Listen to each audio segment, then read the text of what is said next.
Hey guys, welcome back to my channel, and I'm actually welcoming myself back to this channel because it's been a while since I have uploaded a video, and I actually took a conscious break because I've been through a bit of challenging moments for the past few weeks. So just a little bit of life update.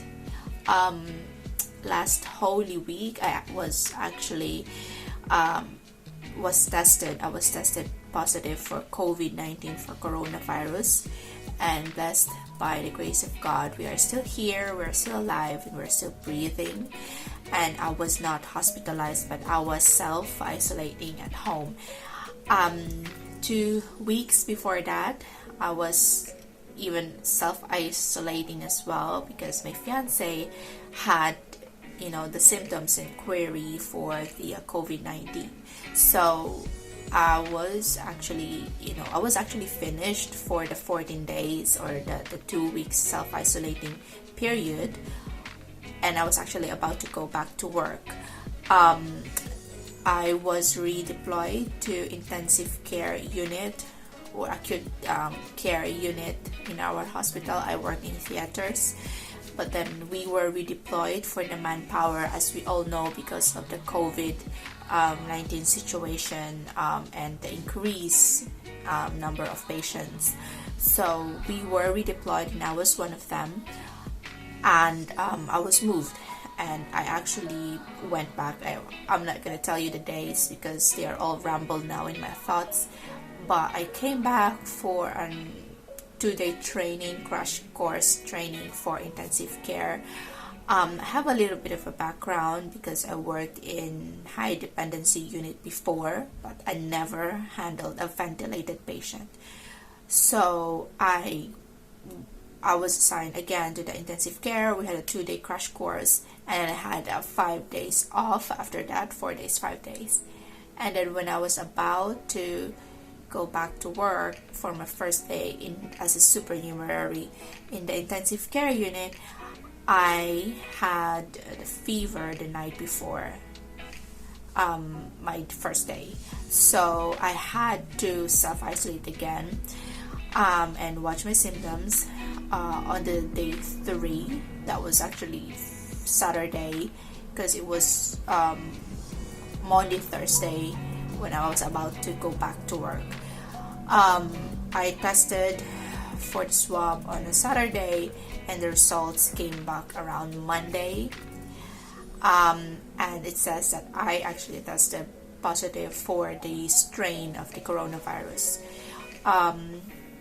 It was, I would say, it has affected me in, obviously in many areas. Physically, what I have experienced is obviously the dry cough. Well, you can hear my voice. I still have the rough voice, and that is because of that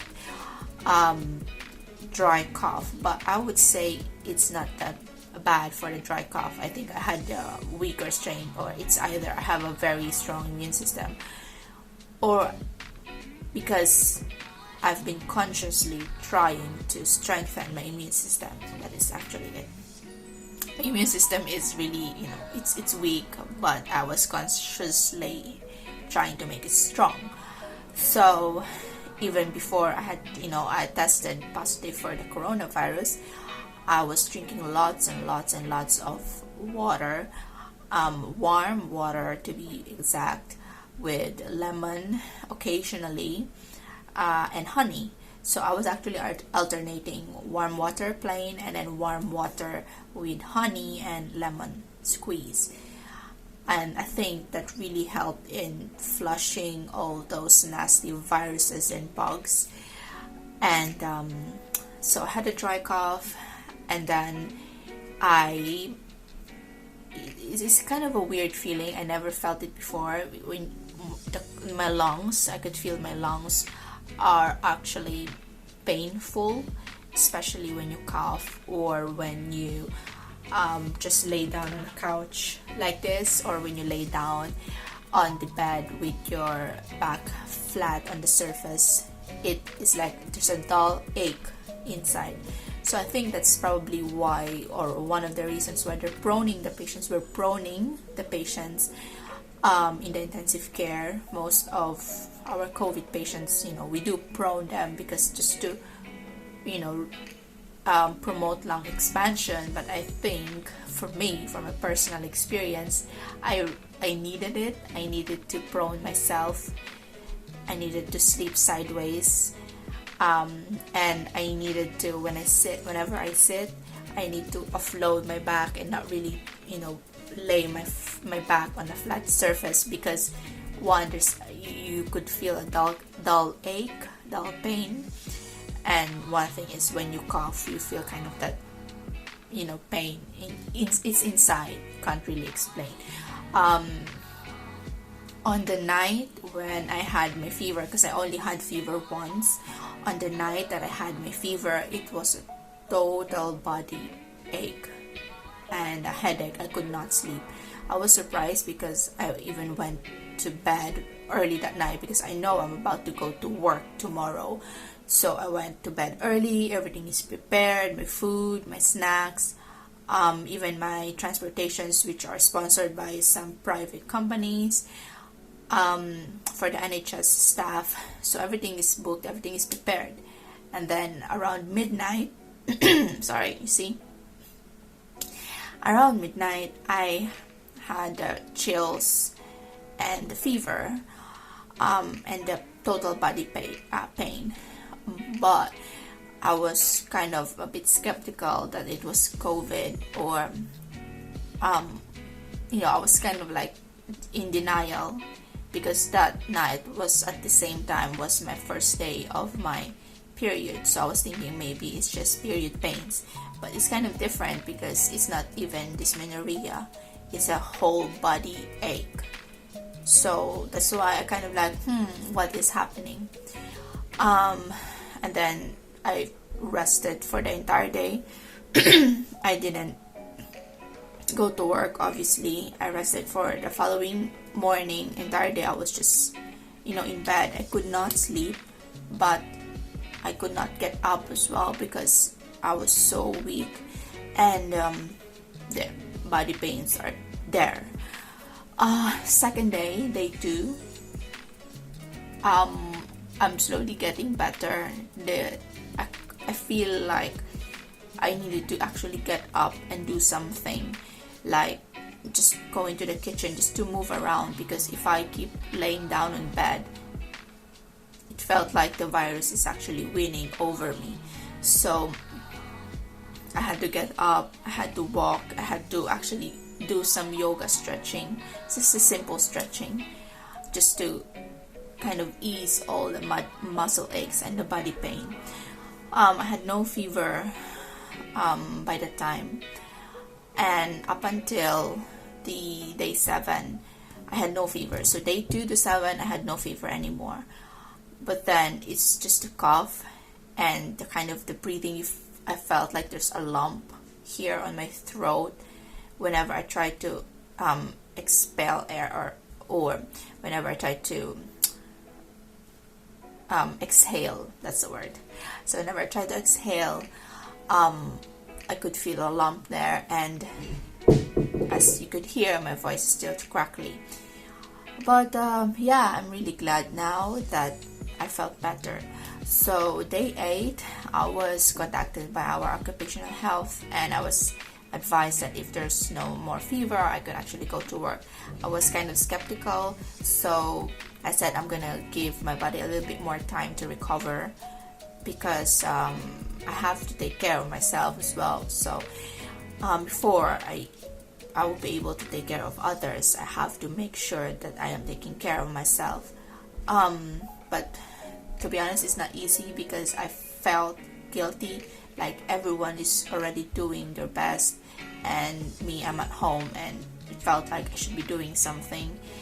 And I guess as a nurse, that's one of the great struggles, because I don't know how we develop this culture no one is really blaming me, or no one is making me feel guilty. But probably innate as a nurse, you kind of like feel guilty whenever you skip or your shifts or your duty. You felt like, oh, I shouldn't be taking off sick just because my colleagues will suffer because we are already short staffed, and me skipping work because I'm sick, that would put them in jeopardy. But then it would actually be worse because it will put yourself in trouble, in jeopardy, and at the same time your unit. So it's not really gonna help. So I told myself, okay, I'm gonna take 2 more days off, and I emailed my managers and things like that. And I decided to go back to work by Saturday of that week. So I think it was day 10, if I'm not mistaken. So day 10, the following week, I came back to work. We were redeployed, as I mentioned, and I'm really actually very happy or proud, I would say, for my colleagues in intensive care unit. We are all mixtures of different kind of nurses in there. There were nurses from research team. There were nurses even from administrative office. There was one time that I had a shift with one of the medical nursing director, something like that. And everyone is just really adjusting, and everyone is trying to help. And you could actually feel the vibe that it's really different, I would say, because most of the time, based on my experience, for nurses, we are just expecting too much from ourselves just to get on with it. When it comes to nursing or nurses, probably wherever you go, based on my experience, I always see that nurses are always short-staffed. But I guess it's because globally there are like shortage in the number of nurses, and so you're always short-staffed, and you actually go on by your day thinking like, what, there's just get on with it. Even though I would not include other people, but me, I felt like it's unfair because I am really putting so much work into myself. I like killing my back and things like that because you're short staff, and a very high workload, especially when I was working before in the high dependency unit. It's really difficult. But then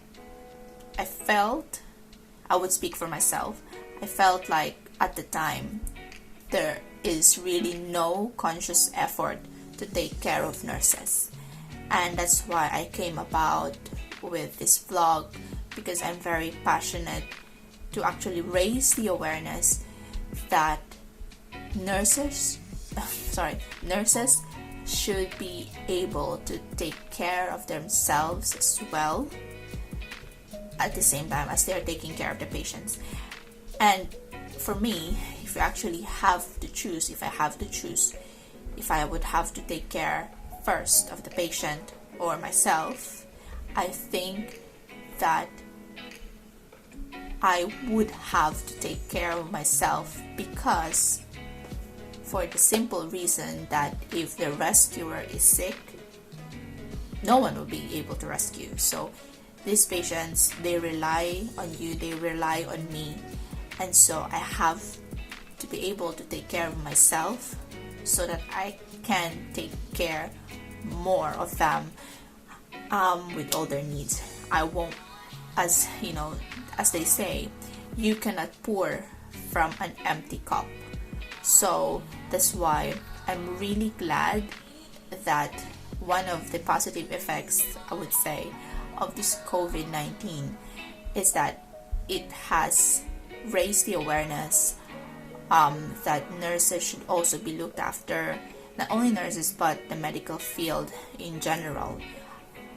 In our hospital, there are like conscious efforts on on the briefing every before shift, like everyone, we have what we call RAG rating or RAG system, RAG, red, amber, green. So you, before shift, you would classify yourself, where do you land, red, amber, or green. Red is when you feel like you don't really actually feel going to work and you feel like you're getting very grumpy. Probably it's your fourth shift or it's your third fortnight, so things like that, you didn't really sleep well. Amber is like you feel very sluggish but just hanging in there. Green is obviously when you feel like, you amazing, you feel rested, you were from off, so you feel rested and you're like really pumping, ready for work. So each person, obviously it differs for every person, but then the main purpose of the RAG rating is for the entire team to actually be able to recognize who are red, who are amber, and green, so that the team will be able to support each other during this time. So what I'm trying to say is, if I feel green, I'll be able to support more or help those who are feeling red, and I will be able to be aware that, for example, they snap, those, if they feel, those red ones, if they feel like snappy and things like that, I would not take it personally, because I'm kind of like one of those persons, like, oh, did I offend you in some ways? So, but then if in the beginning of your shift you already kind of acknowledge the awareness that, say, hey, I don't really feel great today, I'm really tired, but I'm just, trying to hang in there. So, okay, so since I feel green, then I will be more understanding and I will do my best to help you and support you. And that goes with amber as well, and goes on and on and on. So I'm just really proud of how the Royal London Hospital is actually, raising the awareness for this. I'm just really hoping that this won't end in here. The culture of nurses supporting nurses, the culture of the healthcare team supporting healthcare team, each other. I hope that this would not end when the COVID-19 ends, because I'm sure that the COVID-19 would end at some point, in Jesus' name. But I hope the positive effects and the positive culture that we're trying to develop right now, I hope this won't end, and we continue to recognize psychological and mental wellness for nurses and for the rest of the healthcare team. I just keep on saying nurses because from a nursing or from a nurse perspective. But I think it's very important that we carry on looking after each other, and not just the nurses, but I guess we should also be firm that, like, I hope, that the government, or in some other ways, there will be like a bigger picture and a bigger plan on how to resolve the problems for the NHS staff shortage, especially for nurses. That there will be like a strategy that will be made to to also take care of this nursing profession in general.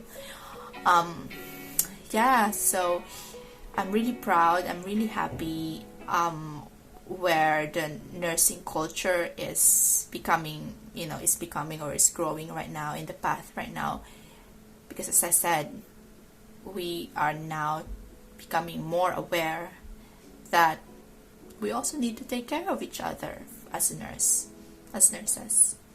So thank you so much, and this is just a life update, bit of a story, nothing fancy. So for my fellow nurses, keep safe, stay safe, stay strong, and we can do this. God bless us.